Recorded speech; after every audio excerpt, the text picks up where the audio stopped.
Oh, it is that time again. It is this time again, guys. Film listography time. If you were watching the last film listography I did, you would know that I randomly chose sci-fi movies.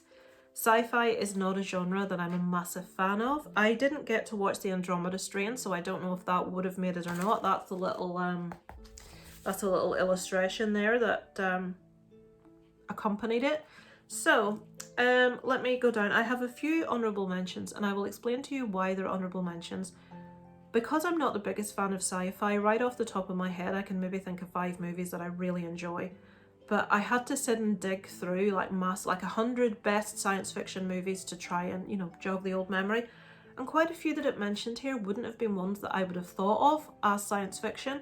So I haven't included these in my list, but I want to mention them because I love them and apparently they're sci-fi movies. So I've got Back to the Future, Ghostbusters, E.T., the Guardians movies, and the Star Wars initial trilogy. Apparently they're all sci-fi. Star Wars, yeah, okay. But I wouldn't have classified E.T., Back to the Future, Ghostbusters and Guardians as sci-fi, even though maybe it is. So we'll just get that out of the way. So I've got 10 here for you. Some you may agree with, others you may not. So at number 10 comes in, and this movie gets so much hate, Starship Troopers. I watched this many moons ago. So obviously if you watch Starship Troopers now, the effects are shocking. But back in the day, I loved this movie. When I first saw it, I thought it was fantastic. So Starship Troopers is my number 10. I'm not going to go into loads of waffle about each one. I'll just give you my list. So number 9 is a bit of an odd one. It's The Iron Giant, the animation. That was in the list of greatest sci-fi movies. I thought I have to include this because I love this movie. It's a really thought-provoking animation. It is aimed at kids, but adults really can watch this because it's got a real message about it. It does make me cry every single time I see it. So The Iron Giant is my number 9. Right, my number 8 is a film that loads of people hate. I have no idea why, and it's Cloud Atlas. It's a film that just really resonated with me. I loved it. I have so many favourite quoted moments from that one. So Cloud Atlas, I'll not talk about it at any length. Watch it, is my number 7. My number 6 is a movie called The Fifth Element, which is a bit of a weird one.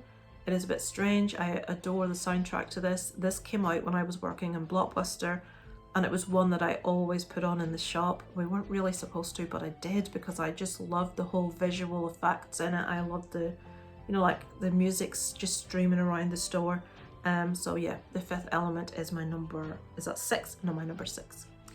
Now number 5 is The Fly, the 1986 remake with Jeff Goldblum. I watched this as quite a young child, a very young child actually. Absolutely loved it despite my mother fast forwarding the sex scene because she was mortified.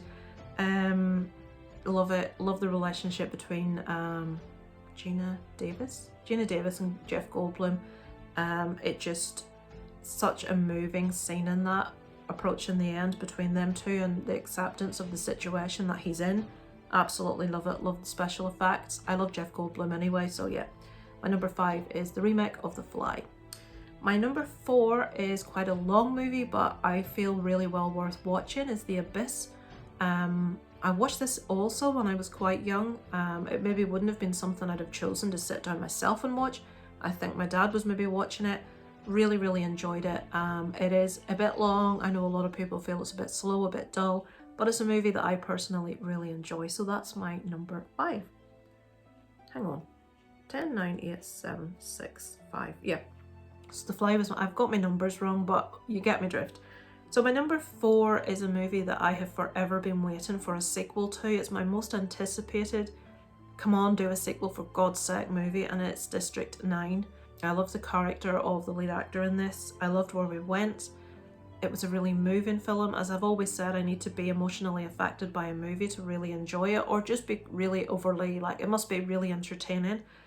This one just ticked every single box. How they ended it was beautiful.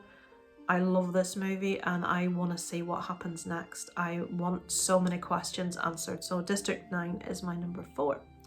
My number 3 is one that a lot of people may consider horror. Apparently it is sci-fi, and that's Signs. I spoke about this recently in Movies That Freak Me Out.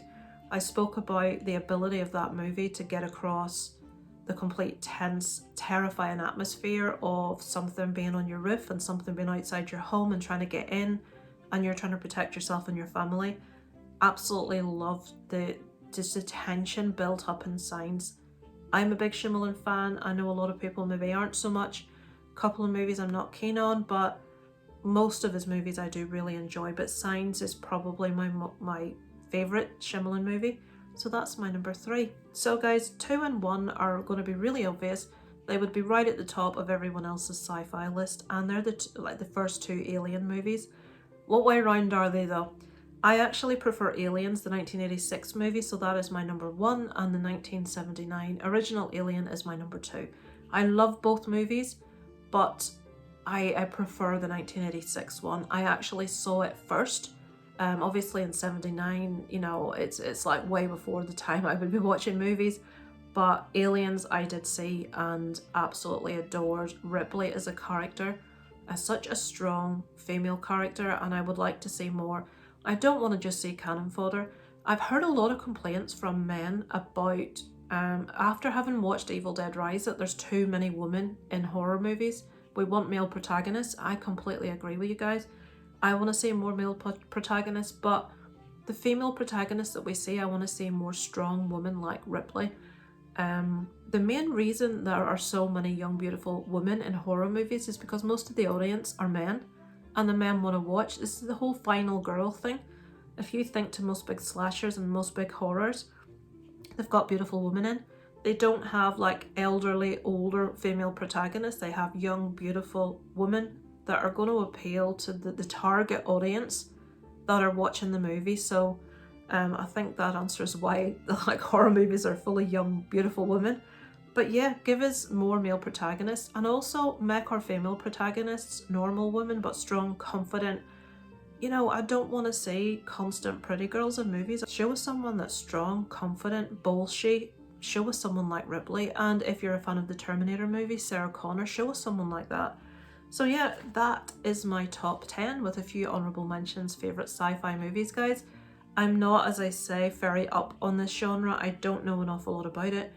There are so many movies that are massive that I haven't seen, because it's like, oh, I haven't seen the Blade Runner movies, I haven't seen Apocalypse Now, I haven't seen 2001: A Space Odyssey.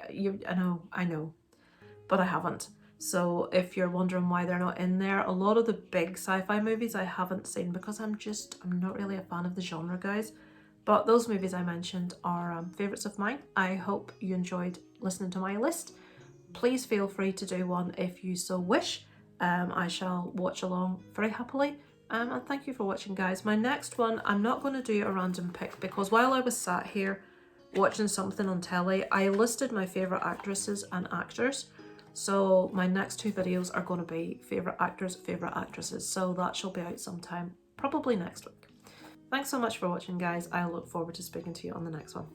Over and out from Lisa Lives.